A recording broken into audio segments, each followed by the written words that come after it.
ਪੰਜਾਬੀ ਖਬਰਾਂ ਦੇ ਇਸ ਖਾਸ ਬੁਲੇਟਿਨ ਪੰਜਾਬ ਇਸ ਵੇਲੇ ਦੇ ਵਿੱਚ ਤੁਹਾਡਾ ਸਵਾਗਤ ਹੈ। ਮੈਂ ਹਾਂ ਜਗਦੀਸ਼ ਸੰਧੂ। ਬੁਲੇਟਿਨ ਦੀ ਸ਼ੁਰੂਆਤ ਕਰਦੇ ਹਾਂ ਪੰਜਾਬ ਦੇ ਮਸ਼ਹੂਰ ਪੰਜਾਬੀ ਸਿੰਗਰ ਸਿੱਧੂ ਮੂਸੇਵਾਲਾ ਦੀ ਕਾਂਗਰਸ ਦੇ ਵਿੱਚ ਸ਼ਮੂਲੀਅਤ ਦੇ ਨਾਲ। ਸਿੱਧੂ ਮੂਸੇਵਾਲਾ ਅੱਜ ਕਾਂਗਰਸ ਪਾਰਟੀ ਦੇ ਵਿੱਚ ਸ਼ਾਮਲ ਹੋ ਗਏ ਨੇ। ਚੰਡੀਗੜ੍ਹ ਦੇ ਪੰਜਾਬ ਭਵਨ ਦੇ ਵਿੱਚ ਪੰਜਾਬ ਪ੍ਰਦੇਸ਼ ਕਾਂਗਰਸ ਕਮੇਟੀ ਦੇ ਪ੍ਰਧਾਨ ਨਵਜੋਤ ਸਿੰਘ ਸਿੱਧੂ ਅਤੇ ਮੁੱਖ ਮੰਤਰੀ ਚਰਨਜੀਤ ਸਿੰਘ ਚੰਨੀ ਦੀ ਮੌਜੂਦਗੀ ਦੇ ਵਿੱਚ ਸਿੱਧੂ ਮੂਸੇਵਾਲਾ ਅੱਜ ਪੰਜਾਬ ਕਾਂਗਰਸ ਦੇ ਵਿੱਚ ਸ਼ਾਮਲ ਹੋਏ ਨੇ। ਇਸ ਮੌਕੇ ਨਵਜੋਤ ਸਿੰਘ ਸਿੱਧੂ ਨੇ ਮੀਡੀਆ ਨੂੰ ਸੰਬੋਧਨ ਕਰਦੇ ਹੋਏ ਕਿਹਾ ਕਿ ਸਿੱਧੂ ਮੂਸੇਵਾਲਾ ਪੰਜਾਬ ਦੇ ਨੌਜਵਾਨਾਂ ਦੇ ਵਿੱਚ ਚੰਗਾ ਪ੍ਰਭਾਵ ਰੱਖਦੇ ਨੇ ਤੇ ਕਾਂਗਰਸ ਦੇ ਵਿੱਚ ਸ਼ਾਮਲ ਹੋ ਕੇ ਪੰਜਾਬ ਦੇ ਵਿੱਚ ਆਪਣੇ ਇਲਾਕੇ ਦੀ ਨੁਮਾਇੰਦਗੀ ਕਰਨਾ ਚਾਹੁੰਦੇ ਨੇ ਤੇ ਆਪਣੇ ਇਲਾਕੇ ਦੀਆਂ ਸਮੱਸਿਆਵਾਂ ਵੀ ਲੋਕਾਂ ਤੱਕ ਪਹੁੰਚਾਉਣਾ ਚਾਹੁੰਦੇ ਨੇ।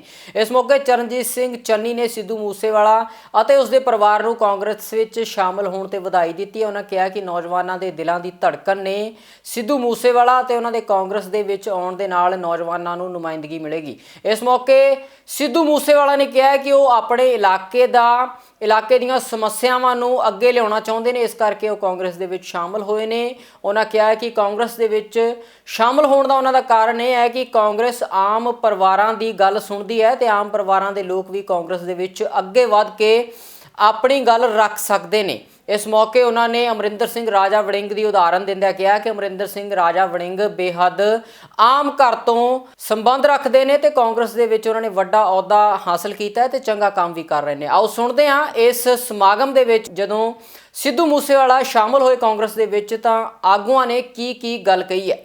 ਅੱਜ ਸਾਡੇ ਲਈ ਬਹੁਤ ਹੀ ਵਡਭਾਗਾ ਦਿਨ ਹੈ ਕਿ ਅਸੀਂ ਸਿੱਧੂ ਮੂਸੇਵਾਲਾ ਸਾਹਿਬ ਨੂੰ ਆਪਣੇ ਪਰਿਵਾਰ 'ਚ ਸ਼ਾਮਲ ਕਰਨ ਜਾ ਰਹੇ ਹਾਂ। ਨਾਮ ਬਣਾਉਣਾ ਆਸਾਨ ਹੈ ਲੇਕਿਨ ਉਹਨੂੰ ਬਰਕਰਾਰ ਰੱਖਣਾ ਬਹੁਤ ਹੀ ਜ਼ਿਆਦਾ ਮੁਸ਼ਕਿਲ ਹੈ। ਜਿਹਨੇ ਪੰਜਾਬੀ ਦਾ ਮਾਣ ਵਧਾਇਆ, ਹੋ ਸਕਦਾ ਹੈ ਕਿ ਕੁਝ ਲੋਕਾਂ ਨੂੰ 2% 4% ਨੂੰ ਕਿੰਤੂ ਪਰੰਤੂ ਦੀ ਆਦਤ ਹੋਵੇ, ਠੀਕ ਹੈ, but the surest form of failure is trying to please everyone. He who tries to please everyone pleases none. ਉਹ ਆਪਣੇ ਰੂਹਾਨੀ ਅੰਦਾਜ਼ ਦੇ ਵਿੱਚ ਲਿਰਿਕਸ ਲਿਖਦਾ ਹੈ, ਗਾਉਂਦਾ ਹੈ ਔਰ ਇੱਕ ਐਸੇ ਤਰਨੁਮ 'ਚ ਗਾਉਂਦਾ ਹੈ, ਇੱਕ ਆਪਣੇ ਨਵੇਕਲੇ ਸਟਾਈਲ 'ਚ ਗਾਉਂਦਾ ਹੈ ਕਿ ਅੱਜ ਉਹ ਸਾਰੇ ਪੰਜਾਬ ਦਾ ਪਾਰਟੀਆਂ ਤੋਂ ਉੱਤੇ ਉੱਠ ਕੇ ਯੂਥ ਦਾ ਹਰਮਨ ਪਿਆਰਾ ਹੈ। So I welcome Sidhu Moosewala Sahib to the Congress fold. His father is an ex serviceman. ਆ ਬੈਠੇ ਨੇ ਤੇ ਮੈਂ ਅੱਜ ਸਵੇਰੇ ਇਹਨਾਂ ਨੂੰ ਜਦੋਂ ਮਿਲਿਆ ਤੇ ਮੈਂ ਇਹਨਾਂ ਨੂੰ ਕਿਹਾ, ਮੈਂ ਕਿਹਾ ਭਾਜੀ, ਬਾਪ ਉਹ ਵੱਡਾ ਹੁੰਦਾ ਜਿਹਦਾ ਪੁੱਤ ਉਹਦੇ ਨਾਲੋਂ ਵੱਡਾ ਹੋ ਜੇ। ਇੱਥੋਂ ਹੀ ਪਤਾ ਲੱਗਦਾ ਹੈ ਕਿ ਬਾਪ ਬਹੁਤ ਵੱਡਾ ਹੈ। ਸੋ ਫਾਦਰ ਨਾਲੋਂ ਵੀ ਲੱਖਾਂ ਗੁਣਾ ਜ਼ਿਆਦਾ ਨਾਮ ਕਮਾਉਣ ਵਾਲਾ ਇਹ ਪੁੱਤ ਹੈ। ਅਸੀਂ ਇਹਦਾ ਖੈਰ ਮਕਦਮ ਕਰਦੇ ਹਾਂ, ਅਸੀਂ ਇਹਦਾ ਵੈਲਕਮ ਕਰਦੇ ਹਾਂ ਔਰ ਅਸੀਂ ਆਸ ਕਰਦੇ ਹਾਂ ਕਿ ਜਿੰਨਾ ਨਾਮ ਇਹਨਾਂ ਨੇ ਸੰਗੀਤਕਾਰੀ ਦੇ ਵਿੱਚ ਕਮਾਇਆ ਹੈ, ਉਸੇ ਤਰ੍ਹਾਂ ਇਹ ਪੋਲਿਟਿਕਸ ਦੇ ਵਿੱਚ ਲੋਕਾਂ ਦੀ ਸੱਚੀ ਸੇਵਾ ਕਰ ਸਕਣ। ਅੱਜ ਪੰਜਾਬ ਦੀ ਰਾਜਨੀਤੀ ਦੇ ਵਿੱਚ ਇੱਕ ਬਹੁਤ ਹੀ ਵੱਡਾ ਕ੍ਰਾਂਤੀਕਾਰੀ ਦਿਨ ਹੈ ਕਿ ਇੱਕ ਆਮ ਸਧਾਰਨ ਪਰਿਵਾਰ ਚੋਂ ਉੱਠਿਆ, ਬਹੁਤ ਹੀ ਬੜਾ ਕਲਾਕਾਰ ਬਣਿਆ, ਆਪਣੇ ਬਲਬੂਤੇ ਤੇ ਆਪਣੀ ਲਿਆਕਤ ਦੇ ਨਾਲ, ਆਪਣੀ ਮਿਹਨਤ ਦੇ ਨਾਲ, ਜਿਹਨੇ ਪੰਜਾਬ ਦੇ ਨਹੀਂ ਬਲਕਿ ਦੁਨੀਆ ਦੇ ਵਿੱਚ ਬੈਠੇ ਪੰਜਾਬੀਆਂ ਦਾ ਤੇ ਦੂਸਰੇ ਲੋਕਾਂ ਦਾ ਵੀ ਦਿਲ ਜਿੱਤਿਆ, ਜਿਹਦੇ ਇੱਕ ਗੀਤ ਤੇ ਇੱਕ ਬੋਲ ਤੇ ਨੌਜਵਾਨ ਝੂਮ ਉੱਠਦੇ ਹੈ। ਸਾਡਾ ਜਦੋਂ ਮੈਂ ਪਿੰਡ 'ਚ ਰਹਿੰਦਾ ਸੀ ਤਾਂ ਜਦੋਂ ਗਿੱਧਾ ਪੈਣਾ ਕਿਸੇ ਵਿਆਹ ਦੇ ਵਿੱਚ ਜਾਂ ਪ੍ਰੋਗਰਾਮ ਦੇ ਵਿੱਚ, ਬੀਬੀਆਂ ਇੱਕ ਗੀਤ ਗਾਉਂਦੀਆਂ ਸੀ, ਨਹੀਂ ਬਬੀਹਾ ਬੋਲੇ। ਉਹ ਫਿਰ ਇਹਨਾਂ ਨੇ ਗੀਤ ਜਦੋਂ ਗਾਇਆ ਤਾਂ ਦੁਨੀਆ ਉਹਦੇ ਤੇ ਝੂਮ ਗਈ, ਬੋਲੇ ਨਹੀਂ ਬਬੀਹਾ ਬੋਲੇ।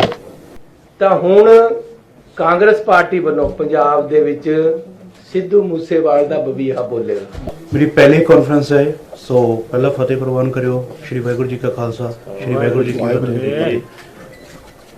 ਅੱਜ ਤੋਂ 3 ਸਾਲ ਪਹਿਲਾਂ 4 ਸਾਲ ਪਹਿਲਾਂ ਮੈਂ ਮਿਊਜ਼ਿਕ ਸਟਾਰਟ ਕੀਤਾ ਸੀ ਤੇ ਤੁਹਾਡੇ ਸਾਰਿਆਂ ਦੇ ਪਿਆਰ ਸਦਕਾ, ਆਸ਼ੀਰਵਾਦ ਸਦਕਾ ਅੱਜ ਮੈਨੂੰ ਇਹ ਮੁਕਾਮ ਮਿਲਿਆ। ਅਸੀਂ ਪਿੰਡੋਂ ਬਾਹਰ ਜਾਂਦੇ ਹਾਂ ਜਾਂ ਉਹ ਕਿਤੇ ਜਾਂਦੇ ਨੇ ਤਾਂ ਜਦੋਂ ਕਹਿੰਦੇ ਨੇ ਬਈ ਅਸੀਂ ਮਾਨਸਾ ਤੋਂ ਆ ਜਾਂ ਬਠਿੰਡੇ ਤੋਂ ਆ ਤਾਂ ਉਹ ਪ੍ਰਾਊਡ ਮਹਿਸੂਸ ਕਰਦੇ ਨੇ। ਤੇ ਕਿਤੇ ਨਾ ਕਿਤੇ ਜਦੋਂ ਕਿਤੇ ਉਸ ਇਲਾਕੇ ਦੇ ਵਿੱਚ ਰਹਿੰਦੇ ਆ, ਠੀਕ ਹੈ ਨਾ, ਜਦੋਂ ਉੱਥੇ ਵਿਚਰਦੇ ਆ ਲੋਕਾਂ ਨਾਲ ਤਾਂ ਬਹੁਤ ਚੀਜ਼ਾਂ ਨੇ ਜਿਹੜੀਆਂ ਹਜੇ ਤੱਕ ਲੋਕਾਂ ਨੂੰ ਪਤਾ ਹੀ ਨਹੀਂ ਵੀ ਉਹ ਕਿਸ ਚੀਜ਼ਾਂ ਨਾਲ ਉਹ ਜੂਝ ਰਹੇ ਨੇ ਜਾਂ ਉਹਨਾਂ ਦੀ ਰੋਜ਼ਮਰਰਾ ਦੀ ਜ਼ਿੰਦਗੀ ਦੇ ਵਿੱਚ ਕੀ ਪ੍ਰੋਬਲਮਾਂ ਨੇ। ਸਿੱਧੂ ਮੂਸੇਵਾਲੇ ਦੇ ਕਾਂਗਰਸ ਦੇ ਵਿੱਚ ਸ਼ਾਮਲ ਹੋਣ ਤੋਂ ਬਾਅਦ ਹੁਣ ਵਿਰੋਧੀਆਂ ਦੇ ਪ੍ਰਤੀਕਰਮ ਵੀ ਆਉਣੇ ਸ਼ੁਰੂ ਹੋ ਗਏ ਨੇ।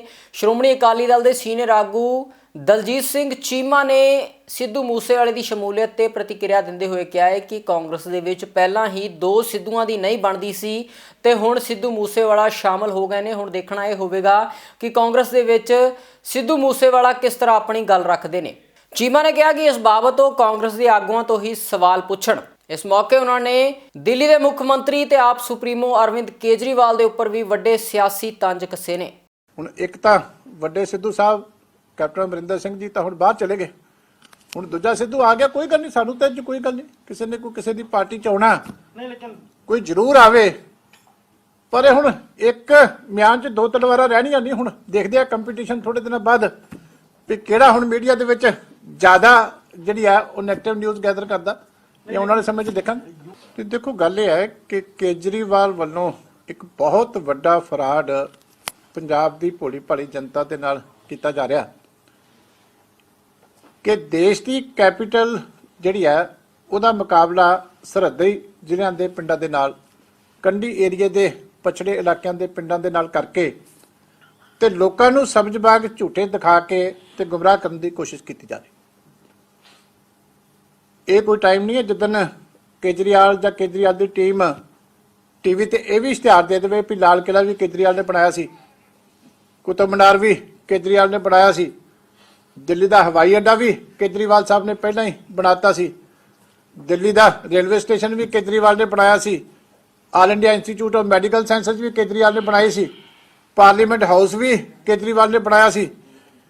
ਇਹ ਕੋਈ ਦਿਨ ਦੂਰ ਨਹੀਂ ਹੈ ਕਿਉਂਕਿ ਉਹਨੂੰ ਲੱਗਦਾ ਹੈ ਕਿ ਸ਼ਾਇਦ ਜੋ ਮੈਂ ਕਹਿ ਰਿਹਾ ਉਹ ਜਨਤਾ ਉਹਨੂੰ ਉਹਦੇ ਤੇ ਭਰੋਸਾ ਕਰ ਰਹੀ ਹੈ।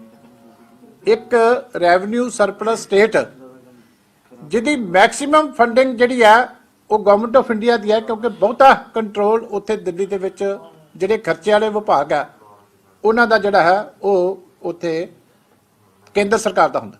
ਉਧਰ ਬੀਜੇਪੀ ਦੇ ਸੀਨੀਅਰ ਆਗੂ ਹਰਜੀਤ ਗਰੇਵਾਲ ਨੇ ਵੀ ਸਿੱਧੂ ਮੂਸੇਵਾਲੇ ਦੇ ਕਾਂਗਰਸ ਵਿੱਚ ਸ਼ਾਮਲ ਹੋਣ ਤੇ ਆਪਣੀ ਪ੍ਰਤੀਕਿਰਿਆ ਦਿੰਦਿਆਂ ਕਿਹਾ ਹੈ ਕਿ ਕਲਾਕਾਰਾਂ ਨੂੰ ਕਿਸੇ ਵੀ ਸਿਆਸੀ ਪਾਰਟੀ ਦੇ ਪੱਖ ਦੇ ਵਿੱਚ ਨਹੀਂ ਆਉਣਾ ਚਾਹੀਦਾ, ਬਲਕਿ ਨਿਰਪੱਖ ਹੋ ਕੇ ਕਲਾਕਾਰਾਂ ਨੂੰ ਆਪਣੀ ਗੱਲ ਰੱਖਣੀ ਚਾਹੀਦੀ ਹੈ। ਉਹਨਾਂ ਕਿਹਾ ਕਿ ਇਸ ਦੇ ਨਾਲ ਕਲਾਕਾਰਾਂ ਦੀ ਕਲਾ ਦਾ ਨੁਕਸਾਨ ਹੁੰਦਾ ਹੈ। ਕਿਸਾਨਾਂ ਨੂੰ ਤਾਂ ਜਿਹੜੇ ਸੜਕਾਂ ਤੇ ਬੈਠੇ ਆ ਉਹ ਜੈਨੂਨ ਕਿਸਾਨ ਨੇ, ਉਹਨਾਂ ਨੂੰ ਇਹ ਕਹਿ ਕੇ ਲੈ ਆਏ ਕਿ ਭਾਈ ਤੁਹਾਡੀਆਂ ਜ਼ਮੀਨਾਂ ਖੋਹ ਕੇ ਅਡਾਨੀਆਂ ਬਾਨੀਆਂ ਨੂੰ ਦੇ ਦੇਣੀਆਂ ਇਹਨਾਂ ਕਾਨੂੰਨਾਂ ਨਾਲ। ਉਹ ਗੁੱਸੇ 'ਚ ਹੋ ਕੇ ਮਰਨ ਤੇ ਆਏ ਆ, ਪਰ ਅਸਲ 'ਚ ਗੱਲ ਕੀ ਹੈ ਕਿ ਇਹ ਕਾਨੂੰਨ ਜਿਹੜੇ ਆ ਇਹ ਵਾਪਸ ਹੋ ਗਏ ਤੇ ਜੇ ਕਿਸਾਨ ਹਿੱਤਾਂ ਦਾ ਪੂਰਕ ਹੁੰਦਾ ਹੈ ਅੰਦੋਲਨ ਤਾਂ ਹੁਣ ਤੱਕ ਵਿਡਰਾ ਹੋ ਜਾਣਾ ਸੀ। ਹੁਣ ਵਿੱਚ ਜਿਹੜੀਆਂ ਜਥੇਬੰਦੀਆਂ ਨੇ ਅਲੱਗ-ਅਲੱਗ ਸਿਆਸਤ ਤੋਂ ਪ੍ਰੇਰਿਤ ਨੇ, ਕੁਝ ਕਮਿਊਨਿਸਟ ਨੇ, ਕੁਝ ਦੂਸਰੀਆਂ ਨੇ, ਇਹ ਕਾਂਗਰਸ ਨੇ, ਕਮਿਊਨਿਸਟਾਂ ਨੇ, ਆਮ ਆਦਮੀ ਨੇ, ਇਹ ਉਹ ਕਰਕੇ ਇਹ ਇਹੀ ਕਰ ਰਹੇ ਸੀ ਕਿ ਇਹ ਮੋਦੀ ਜੀ ਦਾ ਚਿਹਰਾ ਖਰਾਬ ਕਰਨ ਦੀ ਸਾਜ਼ਿਸ਼ ਸੀ, ਇਹ ਸਰਕਾਰ ਦੀ ਦਿੱਖ ਖਰਾਬ ਕਰਨ ਦੀ ਸਾਜ਼ਿਸ਼ ਸੀ ਤੇ ਉਹ ਇਹ ਹੁਣ ਕਰ ਨਹੀਂ ਪਾਏ ਔਰ ਉਹਦੇ 'ਚ ਜਿਹੜਾ ਹੈਗਾ ਇਹਨਾਂ ਨੂੰ ਬੜੀ ਨਿਰਾਸ਼ਾ ਹੋ ਰਹੀ ਹੈ ਕਾਂਗਰਸ ਨੂੰ ਵੀ। ਔਰ ਵਾਅਦਾ ਕੀਤਾ ਸੀ ਆਪਦੇ ਚੋਣ ਮੈਨੀਫੈਸਟੋ 'ਚ ਕਿ ਕਿਸਾਨਾਂ ਦਾ, ਪੰਜਾਬ ਦੇ ਕਿਸਾਨਾਂ ਦਾ 90,000 ਕਰੋੜ ਦਾ ਕਰਜ਼ਾ ਮਾਫ ਕਰ ਦਿਆਂਗੇ। ਹੁਣ ਮੈਂ ਇਹਨਾਂ ਨੂੰ ਫਿਰ ਅਪੀਲ ਕਰਦਾ ਕਿ ਹੁਣ ਇੱਥੇ ਬਾਰਡਰਾਂ 'ਤੇ ਨਾ ਬੈਠੋ, ਜਾ ਕੇ ਅੰਦੋਲਨ ਕਰੋ, ਉਹ ਕਰਜ਼ਾ ਮਾਫ ਕਰਾਓ, ਫਿਰ ਸਰਕਾਰ ਚਲੀ ਜਾਣੀ ਹੈ, ਉਸ ਤੋਂ ਪਹਿਲਾਂ ਕਰਾਓ।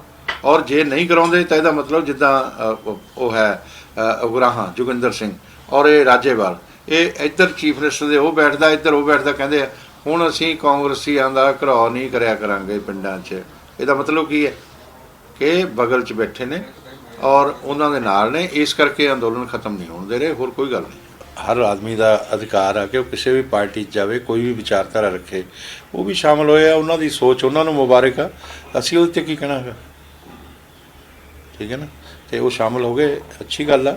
ਤੇ ਮੈਂ ਸਮਝਦਾ ਕਿ ਕਲਾਕਾਰ ਜਿਹੜੇ ਹੁੰਦੇ ਆ ਉਹਨਾਂ ਨੂੰ ਕਿਸੇ ਇੱਕ ਵਿਚਾਰਧਾਰਾ 'ਚ ਨਹੀਂ ਬੰਨ੍ਹਣਾ ਚਾਹੀਦਾ, ਉਹ ਤਾਂ ਸਾਰੇ ਸਮਾਜ ਦੇ ਹੁੰਦੇ ਆ ਔਰ ਉਹਨਾਂ ਨੂੰ ਨੈਚੁਰਲ ਵੇ ਨਾਲ ਹੀ ਜਿਹੜੀ ਗੱਲ ਅੱਛੀ ਹੋਵੇ ਉਹਨੂੰ ਅੱਛੀ ਕਹਿਣਾ ਚਾਹੀਦਾ, ਜਿਹੜੀ ਬੁਰੀ ਹੋਵੇ ਬੁਰਾ ਕਹਿਣਾ ਚਾਹੀਦਾ।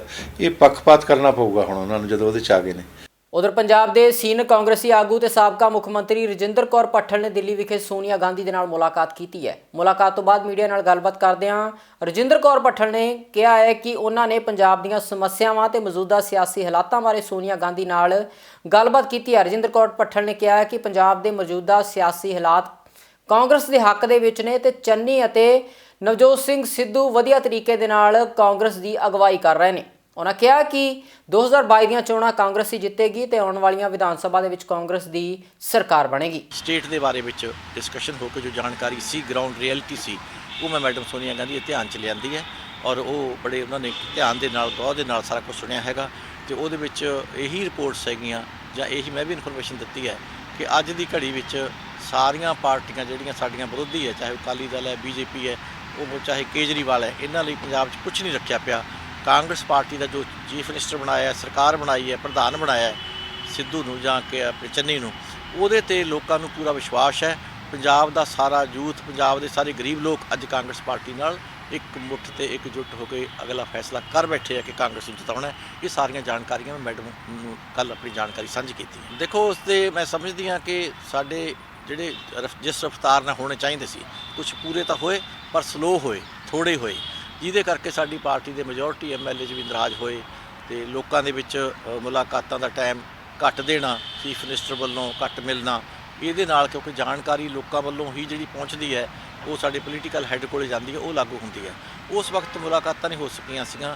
ਅੱਛਾ ਹੁੰਦਾ ਕਿ ਜਿਵੇਂ ਕੈਪਟਨ ਸਾਹਿਬ ਹੁਣ ਦਿਨ ਰਾਤ ਇੱਕ ਕਰਕੇ ਭੱਜੇ ਫਿਰਦੇ ਆ, ਬਗਾਨੀਆਂ ਪਾਰਟੀਆਂ ਦੇ ਬਾਹਰ ਖੜਕਾਉਂਦੇ, ਕਦੇ BJP ਦਾ, ਅਮਿਤ ਸ਼ਾਹ ਦਾ, ਕਦੇ ਮੋਦੀ ਜੀ ਦਾ, ਇਹ ਸਾਰਾ ਕੁਛ ਇੰਨੀ ਭੱਜ ਦੌੜ ਆਪਣੇ ਮੁੱਖ ਮੰਤਰੀ ਹੁੰਦੇ ਹੋਏ ਜੇ ਕਰ ਲੈਂਦੇ ਮਗਲੇ 2 ਸਾਲਾਂ ਵਿੱਚ ਤਾਂ ਇਹ ਨੌਬਤ ਨਾ ਆਉਂਦੀ, ਉਹਨਾਂ ਨੂੰ ਵੀ ਲੋਕਾਂ ਦੇ ਬਾਹਰਾਂ ਮੂਹਰੇ ਜਾ ਕੇ ਖੜਨਾ ਨਾ ਪੈਂਦਾ, ਬਹਿਣਾ ਨਾ ਪੈਂਦਾ। ਬੀਜੇਪੀ ਦੇ ਸੀਨੀਅਰ ਆਗੂ ਸੁਰਜੀਤ ਜਾਣੀ ਨੇ ਮਨਜਿੰਦਰ ਸਿੰਘ ਸਿਰਸਾ ਦੇ ਬੀਜੇਪੀ ਦੇ ਵਿੱਚ ਸ਼ਾਮਲ ਹੋਣ ਤੇ ਆਪਣੀ ਪ੍ਰਤੀਕਿਰਿਆ ਦਿੱਤੀ ਹੈ।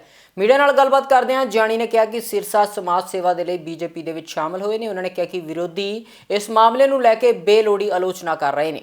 ਉਹਨਾਂ ਕਿਹਾ ਕਿ ਸਿਰਸਾ ਮੋਦੀ ਤੋਂ ਪ੍ਰਭਾਵਿਤ ਹੋ ਕੇ ਪਾਰਟੀ 'ਚ ਆਏ ਨੇ। ਕਾਂਗਰਸ ਪਾਰਟੀ ਤੇ ਟਿੱਪਣੀ ਕਰਦਿਆਂ ਉਹਨਾਂ ਕਿਹਾ ਕਿ ਕਾਂਗਰਸ ਪਾਰਟੀ ਨਾਟਕਕਾਰਾਂ ਦੀ ਕੰਪਨੀ ਹੈ। ਸਰਸਾ ਜਿਹੜਾ ਪਾਰਟੀ ਜੁਆਇਨ ਕੀਤੀ ਹੈ, ਮੈਨੂੰ ਸਰਸਾ ਸਾਹਿਬ ਮਿਲੇ ਤਾਂ ਨਹੀਂ, ਪਰ ਮੈਂ ਜਿਹੜੀ ਦੇਖ ਰਿਹਾ ਉਹ ਸਮਾਜ ਦੀ ਸੇਵਾ ਕਰਦੇ ਆ, ਆਪਣੇ ਸਮਾਜ ਨੂੰ ਅੱਗੇ ਲੈ ਕੇ ਜਾਣਾ ਚਾਹੁੰਦੇ ਆ। ਸਮਾਜ ਦੀ ਜਿੰਨੀਆਂ ਦਿੱਕਤਾਂ ਸਮੱਸਿਆ ਹੈ ਪੂਰੇ ਹਿੰਦੁਸਤਾਨ ਦੇ ਜਾਂ ਵਿਦੇਸ਼ਾਂ ਦੇ ਵਿੱਚ ਵੀ ਹੈਗੀ, ਉਹ ਹੱਲ ਕਰਾਉਣ ਵਾਸਤੇ ਦੇਖੋ ਕੋਈ ਰਾਹੁਲ ਗਾਂਧੀ ਹੱਲ ਨਹੀਂ ਕਰ ਸਕਦਾ, ਕੋਈ ਛੇਤਰੀਏ ਪਾਰਟੀ ਹੱਲ ਨਹੀਂ ਕਰ ਸਕਦੀ। ਉਹਨਾਂ ਨੂੰ ਪਤਾ ਹੈ ਕਿ ਮੋਦੀ ਸਾਹਿਬ ਨਾਲ ਮਿਲ ਕੇ ਮੇਰੇ ਜਿਹੜਾ ਸਮਾਜ ਦੀ ਸੇਵਾ ਔਰ ਮੇਰਾ ਜਿਹੜਾ ਸਮਾਜ ਹੈ ਉਹਨਾਂ ਦਾ ਮੈਂ ਕੰਮ ਕਰਵਾਵਾਂ, ਤਾਂ ਉਹਨਾਂ ਦੇ ਵਾਸਤੇ ਹੀ ਸਾਰਾ ਸਮਾਜ ਵਾਸਤੇ ਔਰ ਸਮਾਜ ਸੇਵਾ ਕਰਨ ਵਾਸਤੇ ਉਹਨਾਂ ਨੇ ਭਾਰਤੀ ਜਨਤਾ ਪਾਰਟੀ ਜੁਆਇਨ ਕੀਤੀ ਹੈ। ਔਰ ਦਿੱਲੀ ਦੇ ਵਿੱਚ ਉਹ ਮਤਲਬ ਗੁਰਦੁਆਰੇ ਦੇ ਵਿੱਚ ਸੀਗੇ ਤਾਂ ਉਹਨਾਂ ਨੇ ਰਿਜ਼ਾਈਨ ਦੇ ਕੇ ਤੇ BJP ਜੁਆਇਨ ਕਰ ਲਈ। ਹੁਣ ਉਹਨਾਂ ਨੂੰ ਕਹਿਣ ਕੋਈ ਕੁਝ ਵੀ ਕਹੇ, ਪਰ ਇਹ ਗੱਲ ਹੈ ਕਿ ਭਾਰਤੀ ਜਨਤਾ ਪਾਰਟੀ ਨਾ ਕਿਸੇ ਤੋਂ ਕਿਸੇ ਨੂੰ ਡਰਾਉਂਦੀ ਨਹੀਂ ਹੈ।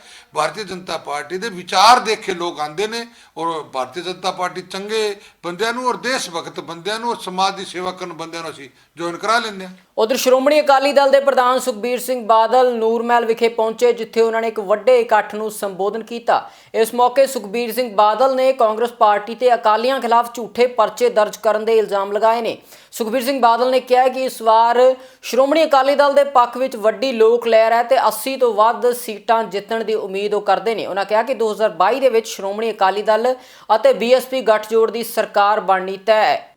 ਆ ਕਾਂਗਰਸ ਦੇ ਲੀਡਰਾਂ ਨੇ ਐ ਸੋਚਿਆ ਕਿ ਆ ਮੌਕਾ ਮਿਲਿਆ ਕਿ ਆ 5 ਸਾਲ ਤਾਂ ਅਸੀਂ ਲੁੱਟਣਾ ਹੀ ਹੈ, ਇੱਕ ਮਾਫੀਆ ਰਾਜ ਬਣਾਈ ਬੈਠੇ ਆ ਤੇ ਸਭ ਤੋਂ ਮਾੜਾ ਕੰਮ ਕੀਤਾ ਇਹਨਾਂ ਨੇ ਸ਼੍ਰੋਮਣੀ ਅਕਾਲੀ ਦਲ ਦੇ ਵਰਕਰਾਂ ਦੇ ਝੂਠੇ ਕੇਸ ਕੀਤੇ ਆ।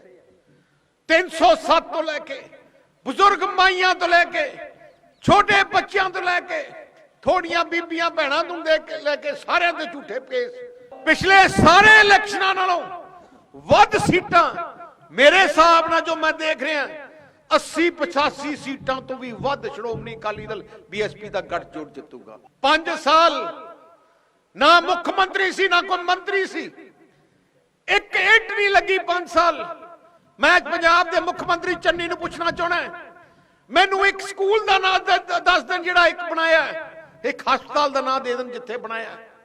ਜੇ ਕੰਮ ਕੀਤਾ ਹੀ ਨਹੀਂ, ਕੱਲੇ ਝੂਠ ਤੇ ਨਿਰਭਰ ਸਰਕਾਰ ਚਲਾਈ। ਪਿਛਲੀ ਵਾਰ ਵੀ ਸਰਕਾਰ ਇਹਨਾਂ ਦੀ ਨਹੀਂ ਬਣਨੀ ਸੀ, ਪਰ ਇਹਨਾਂ ਨੇ ਪੰਜਾਬ ਦੀ ਜਨਤਾ ਦੇ ਭਾਵਨਾ ਤੇ ਖੇਡ ਕੇ ਉਹਨਾਂ ਨੇ ਧੋਖਾ ਕੀਤਾ। ਪੰਜਾਬੀ ਖਬਰਾਂ ਦੇ ਇਸ ਖਾਸ ਬੁਲੇਟਿਨ ਪੰਜਾਬ ਇਸ ਵੇਲੇ ਦੇ ਵਿੱਚ ਫਿਲਹਾਲ ਇੰਨਾ ਹੀ। ਫਿਰ ਤੋਂ ਮੁਲਾਕਾਤ ਹੋਵੇਗੀ। ਬਹੁਤ ਬਹੁਤ ਧੰਨਵਾਦ।